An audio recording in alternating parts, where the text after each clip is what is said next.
क्या आपको पता है कि आपके नाखूनों की शेप आपको डिफरेंट बीमारियों के बारे में इशारा दे रहे होते हैं? जैसे कि ये नाखून जो ऊपर नज़र आ रहे हैं, इसे हम बोलते हैं स्पून शेप नेल्स या मेडिकल टर्म्स में काइलोनाकिया। ये इस चीज़ का इशारा दे रहे होते हैं कि आपके जिस्म के अंदर आयरन की कमी है, जिसे आयरन डेफिशिएंसी एनीमिया बोलते हैं, और इसका ये भी इंपॉर्टेंट साइन होता है कि आपके नाखून बहुत ईज़िली टूटना शुरू हो जाते हैं, जिसे ब्रिटल नेल्स बोलते हैं।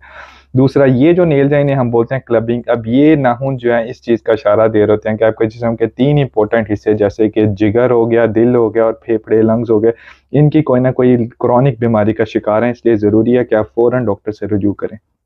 तीसरा, ये जो नाखून आपको ऊपर नज़र आ रहे हैं, ये इस चीज़ का इशारा देते हैं कि आपको कोई स्किन प्रॉब्लम है, जैसे कि सोरियासिस या एक्जिमा, और इसमें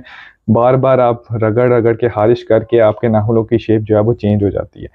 चौथा, ये जो आपको ऊपर नाखून नज़र आ रही हैं, ये मोस्ट कॉमनली इन लोगों के अंदर नज़र आते हैं जिनको फंगल इन्फेक्शन होते हैं। अगर ये नाखून आपको नज़र आएँ तो फ़ौरी अपने डॉक्टर से रुजू करें और इस वीडियो को उन लोगों के साथ शेयर करके बीमारी